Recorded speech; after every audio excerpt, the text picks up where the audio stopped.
Tu ne m'oublierai jamais tells the story of a guy from Brighton in England called Ronnie Wilson. Ronnie is in terrible financial trouble. He's gone to New York to see one friend he has who's a billionaire who works in the South Tower of the World Trade Center. And Ronnie has an appointment with him at 9 o'clock in the morning on September the 11th, 2001. Ronnie turns up to the appointment just as the attacks on the World Trade Center happen.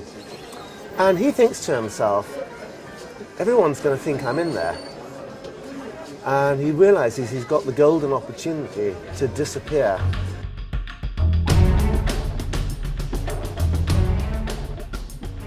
I think the world did change to an extent at 9/11. But more, I was watching it like most of us, glued to the television. And I thought to myself back then, one day I want to write about this.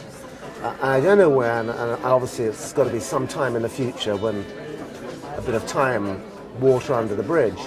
And about 5 years ago, I had the idea of writing a novel about somebody who fakes his disappearance. I always liked the idea of someone who reinvents themselves. I think it's a fantasy a lot of us have.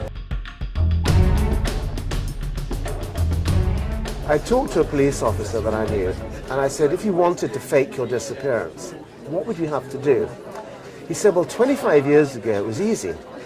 Just go to a graveyard, dig up a fresh cadaver, put it in your car, pour some gasoline on it, set fire to it. But he said, today with DNA, that wouldn't work. He said, today you've got to really not have a body at all.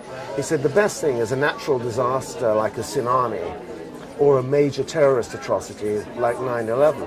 And I thought, that's the way I combine the two stories. And the work of a detective in a homicide is really a very big puzzle. It's trying to put together the pieces of a puzzle. And the way I write is I try to create a puzzle for the readers. I like to have different storylines and have the readers start thinking, how are these stories going to intersect? At what point do they come together?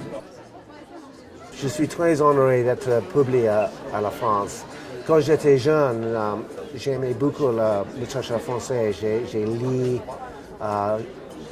quand j'étais 15-16 ans, j'ai lu beaucoup des auteurs français. J'aimais beaucoup Émile Zola, Guy de Maupassant, Balzac. Je pense que la France, vous avez une tradition incroyable de littérature. Et j'ai jamais pensé que moi, un Rosbif, aurait publié ici et que vous aimeriez mes livres. Je suis absolument delighted.